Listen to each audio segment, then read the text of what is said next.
Sometimes a man discovers his true nature only when he faces the impossible.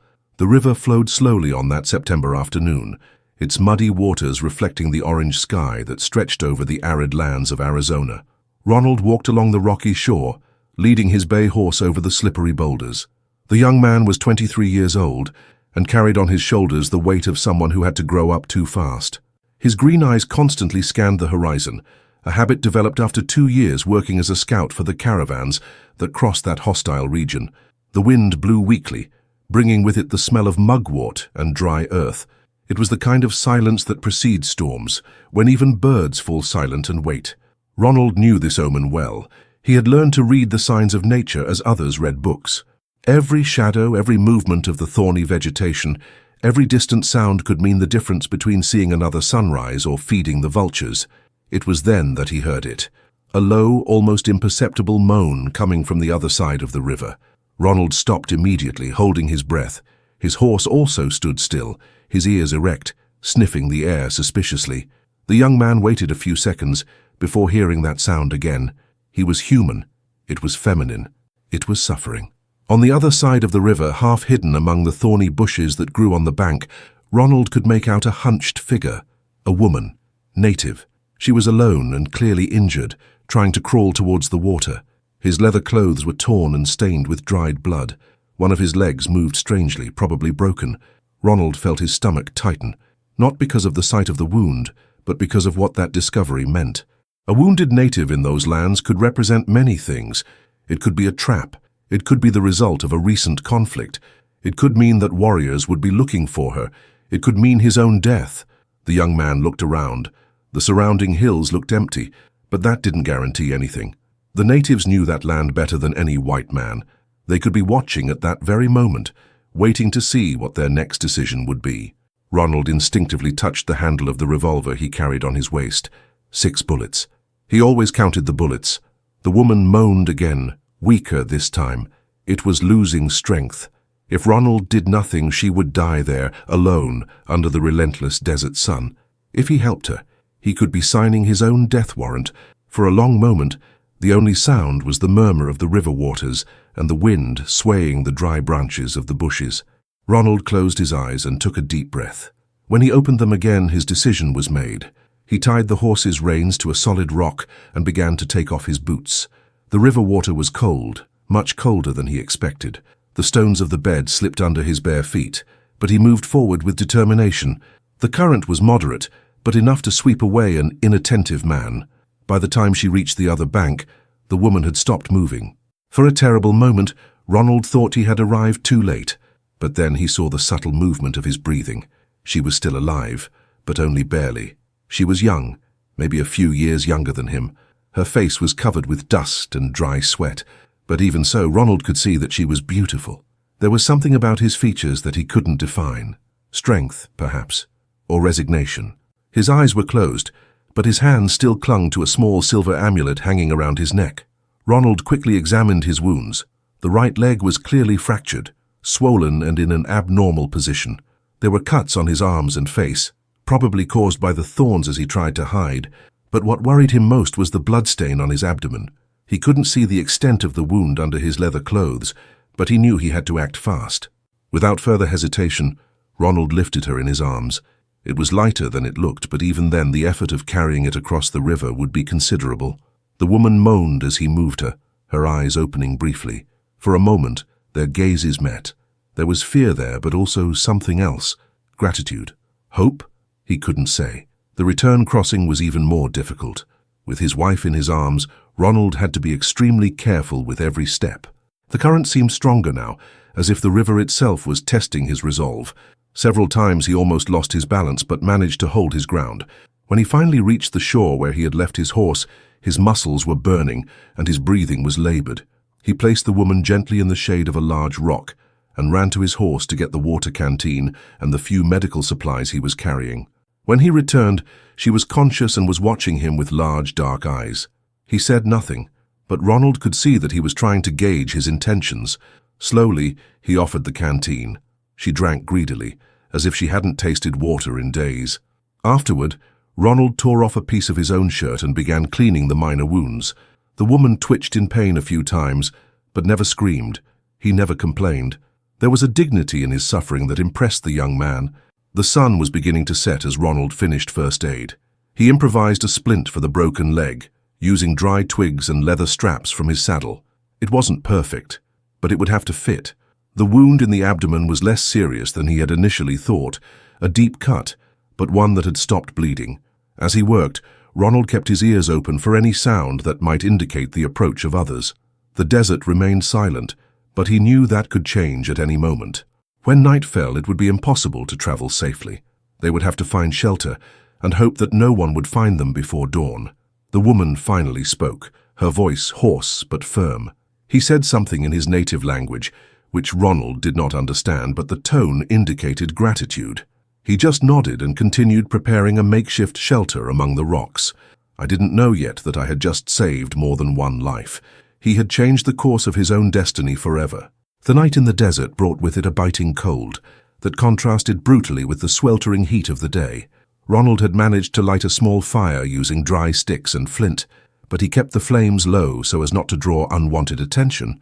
The golden light danced on the woman's face, revealing delicate features that the dust and suffering had obscured during the day. She had fallen asleep just after sunset, exhausted from blood loss and pain. Ronald remained awake, feeding the fire with small branches and keeping vigil. His ears caught every sound of the night, the distant chirp of an owl, the rustling of small animals among the bushes, the wind rustling through the rocks. Any of these sounds could mask the approach of enemies. During the long hours of silence, Ronald watched the woman sleep. There was something about her that aroused more than compassion. Perhaps it was the quiet courage with which she had endured the pain, or the way her eyes had shone with gratitude when he had offered her water. He couldn't remember the last time anyone had looked at him that way, as if he was more than just another man trying to survive in the Wild West. When the first flash of dawn began to paint the horizon pale pink, Ronald knew that his life had changed irrevocably. Not just because he had saved a life, but because something inside his chest had awakened. A feeling that he had thought dead since he had lost his family in an attack by bandits 3 years earlier. The woman woke up to the sound of morning birds. His eyes opened slowly, confused for a moment, until the memory of the previous events returned. She tried to sit up, but Ronald gestured softly for her to lie down. He offered him water again and a piece of dried meat from his provisions. It was then that she touched her own chest and mumbled something that sounded like Ayana. Then he pointed at him with a questioning expression. Ronald understood that she was introducing herself and touched his own chest, saying her name. She repeated Ronald with a musical accent that made the name sound different, softer than he was used to hearing. They no longer exchanged communicative gestures at that moment. There was a silent understanding between them, as if words were unnecessary to express what had happened. She had been saved. He had chosen to put himself in danger for a stranger. Both knew that it meant something, even though they couldn't define exactly what. Ronald was preparing his horse to leave when he saw the first cloud of dust on the horizon. Small at first, but growing quickly. Nights, many nights, coming towards them. His blood ran cold. Ayana had also seen it, and her face visibly paled. She tried to get up, ignoring the pain of her broken leg, but Ronald held her gently by the shoulders. Her expression said it all. These were warriors from her tribe. They came looking for her. Ronald felt his stomach tighten. If they were warriors in search of her, finding her in the hands of a white man could be interpreted in many ways, all of which were potentially fatal to him. But there was no time for regrets or fears. The decision had been made the previous afternoon when he had chosen to cross the river. Ayana studied him for a long moment, her dark eyes searching for something on his face. Then he nodded as if he had made a decision. She pointed to herself, then to him, and made a gesture that seemed to indicate protection. His life was now in the hands of that woman he barely knew. The nights were approaching quickly. Ronald could begin to distinguish individual shapes in the dust cloud. Warriors mounted, spears raised, war paint on faces and chests. There were more than 50, maybe 60 men, a miniature army riding through the desert. Ayana gestured for Ronald to remain by her side. She tried to lean on a rock to stand up, and he helped her. Together, they remained next to the almost extinguished fire, waiting for the arrival of the warriors. The morning sun beat down on his back, creating long shadows that stretched toward the approaching group. When the first riders came within earshot, they slowed down. Ronald could see their faces now. painted with red and black stripes, expressions as hard as stone. His horses snorted and beat their hooves on the ground, impatient after the ride. The spears glowed in the golden morning light. The leader of the group, an older man with ritual scars on his chest and a headdress of eagle feathers, dismounted and walked towards them, his eyes fixed first on Ayana, quickly scouring his wounds and the makeshift splint on his leg. Then they turned to Ronald, studying him with the intensity of a predator assessing prey. Ayana began to speak in her native tongue, her voice firm despite the visible pain. The leader listened to her without interrupting her, but his eyes never stopped watching Ronald. Other warriors had dismounted as well and formed a semicircle around them. Ronald could feel the weight of dozens of glances on him. When Ayana finished speaking, the silence that followed seemed eternal. The leader remained motionless for long seconds, processing his words. Ronald knew that his life depended on what that man decided in the next few moments. During her narrative, Ayana had gestured several times towards Ronald, pointing to her own injuries, then to the river, then again to him. Her words carried growing emotion, and Ronald realized that she was defending her actions. The leader asked a short and direct question. Ayana looked at Ronald for a moment, then replied with a single word that sounded loaded with meaning. The man tilted his head slightly, as if considering the answer. It was then that something unexpected happened. Ayana let go of Ronald's arm and took a staggering step towards the leader. He spoke again in his language, but this time his voice carried a different emotion. There was urgency there, and something more, something that made several warriors exchange meaningful glances. The leader listened to her until the end, his eyes widening slightly at each word. When she finished, he was silent for a long moment. Then he turned to Ronald, and to the young man's complete surprise, extended his right hand. Ronald held out his hand, and the leader squeezed it tightly. It was a handshake that sealed more than peace. It was recognition.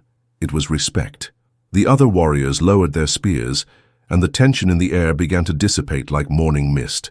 The leader spoke a few words to Ayana, who nodded gravely. Then he gestured to two of his warriors who approached and began to prepare a makeshift stretcher with spears and a leather blanket. It was evident that they intended to take Ayana back with them. But something in Ayana's expression had changed. She looked at Ronald with an intensity he couldn't fully interpret. There was gratitude there, but also something deeper, something that made his heart race. When the warriors finished preparing the stretcher, Ayana did something that surprised everyone. It refused to be carried immediately. Instead, he limped over to Ronald and gently touched his face with the palm of his hand. Then he took the silver amulet from his neck and placed it in his hands. The leader watched the scene with growing interest. He exchanged a few words with Ayana, who replied firmly. Then he looked at Ronald with a different expression, no longer distrust, but something close to curiosity. At that moment, under the growing desert sun, surrounded by 60 armed warriors, Ronald realized that he had found something he had thought lost forever. Not just a life to save, but a reason to continue existing in that cruel and beautiful world of the Wild West. The days that followed brought a strange tranquility that Ronald had never experienced. The leader of the warriors, who had learned to call himself White Tocho through Ayana's gestures, had made a surprising decision. Instead of simply taking the young woman back to the village, he allowed Ronald to accompany them, not as a prisoner, but as someone who had earned the right to be there. The journey to the village took 3 days.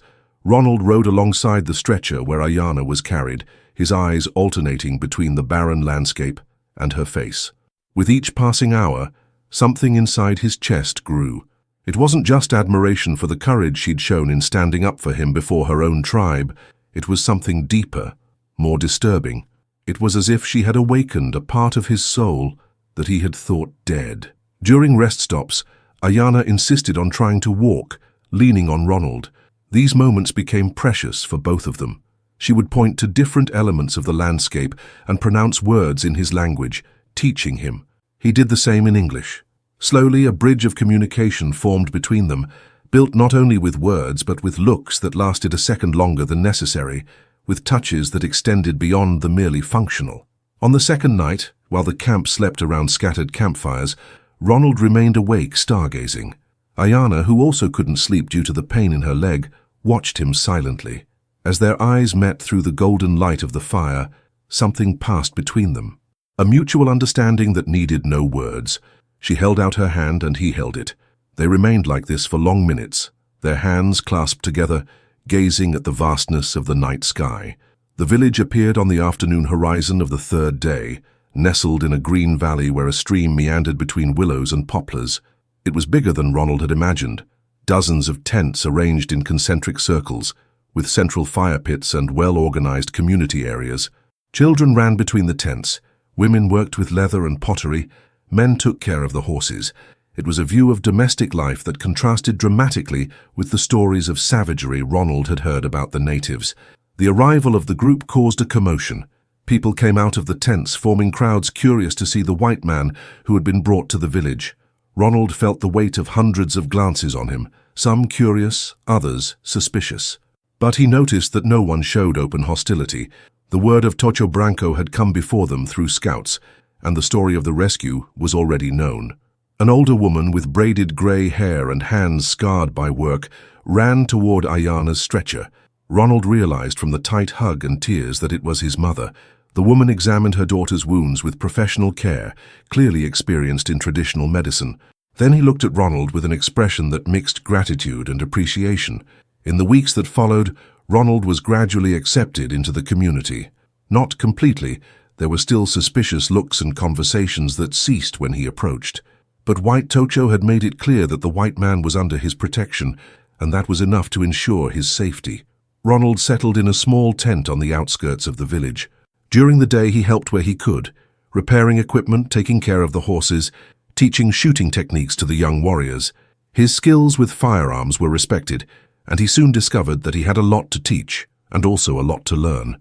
But it was the afternoons with Ayana that gave meaning to his days. As his wounds healed, she regained mobility and began to show him around the village, introducing him to the people, teaching him customs and traditions. Ronald discovered that she was the daughter of the former chief of the tribe, killed 2 years earlier in a conflict with settlers. Tocho Branco was her uncle, and she held a position of respect in the community. During these outings, Ronald began to see Ayana not only as the woman he had saved, but as someone extraordinarily intelligent and strong. She spoke 3 languages, knew medicinal plants, could read the signs of nature better than any tracker he had ever met. More importantly, he had a vision of the world that fascinated him. She saw connections where he saw only separate elements, saw harmony where he perceived only survival. One afternoon, as they walked along the bank of the stream that cut through the village, Ayana stopped suddenly. He bent down and picked a wild flower that grew between the stones. It was small and delicate, with white petals that fluttered in the breeze. She offered it to Ronald with a smile that completely transformed his face. At that moment, Ronald understood that he had fallen in love. Not for the drama of the rescue or for her gratitude, but for the extraordinary woman she had discovered behind the injured person she had carried across the river. It was a love that had grown silently, fueled by wordless conversations, by moments of mutual understanding, by the way she made him see the world with new eyes. Later that same evening, as Ronald gazed at the flower he had carefully placed in his tent, White Tocho appeared. The leader had observed the development of the relationship between Ronald and his niece, and it was time for a serious conversation. They sat down next to a small fire away from prying ears. Tocho Branco spoke slowly, using the few words in English he knew mixed with eloquent gestures. His message was clear. Ronald had proven himself to be a man of honor, but loving a native woman in hostile territory meant choosing a dangerous path. Ronald listened in silence, weighing every word. When White Tocho finished, he remained quiet for long minutes, watching the flames dance. Then he nodded gravely. He understood the risks. He knew that his presence in the village was tolerated, but not permanently accepted. He knew that the outside world viewed relationships between whites and natives as taboo, sometimes punishable by violence. But he also knew that he had found something rare and precious. Ayana wasn't just the woman he'd fallen in love with. It was his chance to become the person he'd always wanted to be. With it, he felt complete in a way he had never experienced. The next morning, Ronald made a decision that would change everything. He searched for Ayana as she gathered medicinal herbs near the stream. When she saw him approaching, she smiled with that luminosity that always made her heart race. Without saying a word, Ronald knelt before her and offered her the silver amulet she had placed in her hands on the day of the rescue. For weeks he had carried it around his neck, like a talisman. Now he offered it back, but with a different meaning. Ayana understood immediately. His eyes filled with tears as he took the amulet in his hands. Then, with ceremonial movements, he placed it again on Ronald's neck. It was not just the return of an object. It was a compromise. It was the promise that no matter what challenges they faced, they would be together. In that moment, in the shade of the willows growing at the water's edge, Ronald knew he had found his place in the world. It was not the place he had imagined when he was young, nor the one that society would approve of, but it was the place where his heart belonged, next to the woman who had transformed an act of compassion into the discovery of true love. Autumn arrived early that year, painting the leaves of the poplars gold and red. Ronald had spent 4 months in the village, enough time for his presence to cease to be a novelty and become part of the daily routine. Children would run to him when he came home from hunting. Older women would wave when he passed carrying water from the stream. Men would naturally include him in conversations around the nightly fires. But it was on a September afternoon, when the first leaves began to fall, that Ronald knew that his life had been completely transformed. Ayana came looking for him while he was repairing a leather saddle near his tent. There was something different in his eyes, a special luminosity that he couldn't identify. She approached slowly, touched his arm, and then brought her hand to her own belly, making a gentle circular gesture. Ronald understood immediately. He dropped the tools and pulled her into his arms, feeling a happiness so intense that it hurt. They were going to have a child. The life they had built together would generate a new life, a bridge between two worlds that seemed destined for conflict. That evening, Tocho Branco called a meeting of the tribal council. Ronald was invited to participate, something unprecedented in the village. Sitting in the circle of elders, he listened to Ayana announce the pregnancy in her native language. The reactions were mixed. Some smiles, some worried looks, a lot of thoughtful silence. The older elder, a man whose age seemed to count more winters than any person should live, spoke for a long time. His words were paused, loaded with the weight of experience. Ayana later translated it to Ronald. The old man had said that a child born between different worlds would carry both blessings and challenges, but that every new life was a gift from the Great Spirit. In the weeks that followed, Ronald felt the responsibility of his new situation. He was no longer just a man who had chosen to live among natives for love. It was someone who would bring a child into the world, a child who would grow up torn between two cultures, two world views, two ways of existing. During this time, he spent more time learning about the tribe's traditions and histories. Ayana told him about the birth rituals, about the names given to children, about how mixed-race children were accepted in the community. Ronald discovered that it would not be the first case. There were other children in the village who were born in unions between natives and outsiders, although they were rare. Winter arrived more severe than expected. Blizzards isolated the village for weeks, creating a bubble of enforced intimacy where everyone depended on each other to survive. It was during one of these storms, on a night when the wind howled through the tents like restless spirits, that Ronald made the most important decision of his life. He looked for White Torch on a clear morning after the storm had passed. The leader was feeding the horses when Ronald approached. Without preamble, Ronald asked a question he had been asking in his mind for weeks. He wanted to know if he could marry Ayana according to the tribe's traditions. Tocho Branco studied him for long minutes, his eyes scanning Ronald's face as if looking for signs of doubt or hesitation. He found none. Then he nodded slowly and began to explain what such a ceremony would mean. Native marriage was not just a union between two people, but a fusion of spirits, a promise not only to spouses but to the community and ancestors. Ronald would have to undergo purification rituals, demonstrate his willingness to protect not only Ayana, but the entire tribe if necessary. More importantly, he would have to accept that, once the ceremony was held, there would be no return to the world of the whites. It would be considered a permanent part of the tribe. Ronald didn't hesitate.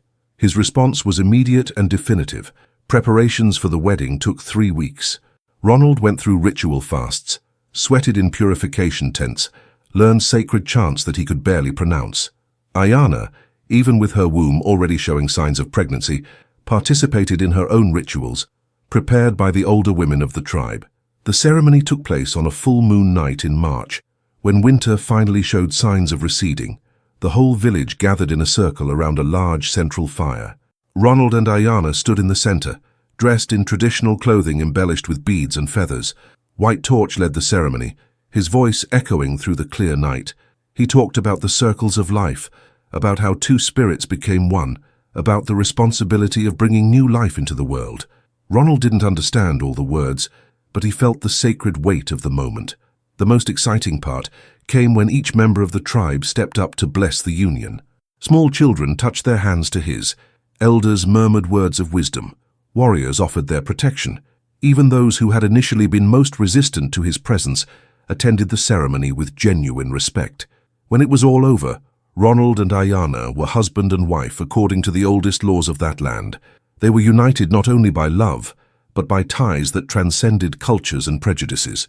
That night, lying in their tent decorated with wildflowers and colorful feathers, they talked about the future, about the child that would be born, about the life they would build together. The son was born in early summer, during a golden morning when the air was scented with the smell of wildflowers. He was a robust and healthy boy, with the green eyes of his father and the dark hair of his mother.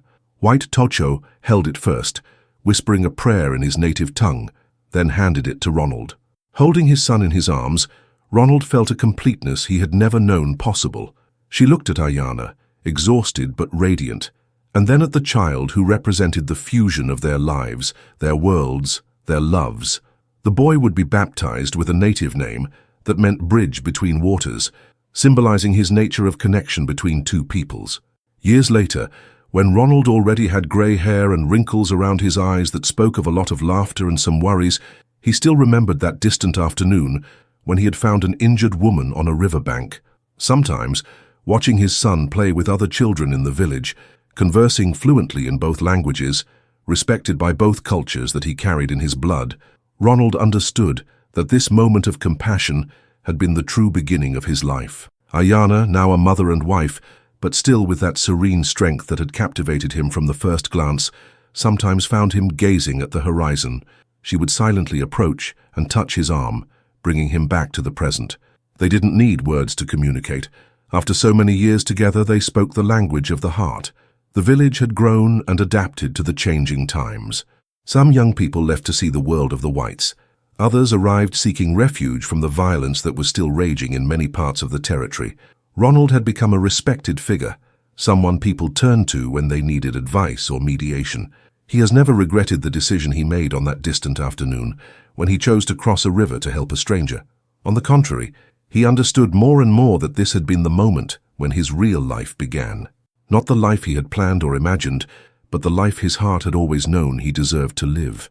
And as the sun set over the distant mountains, painting the sky the same golden hues as that first afternoon by the river, Ronald would hold Ayana's hand and watch his son grow strong and wise, knowing that true love was still possible in a world that often forgot the value of compassion. If this story of courage and survival has touched your heart, you can't miss our upcoming adventures in the American Wild West. Subscribe to the channel and activate the bell so you don't miss any narrative about men and women who braved the unforgiving wilderness in search of redemption, love, and a second chance at life.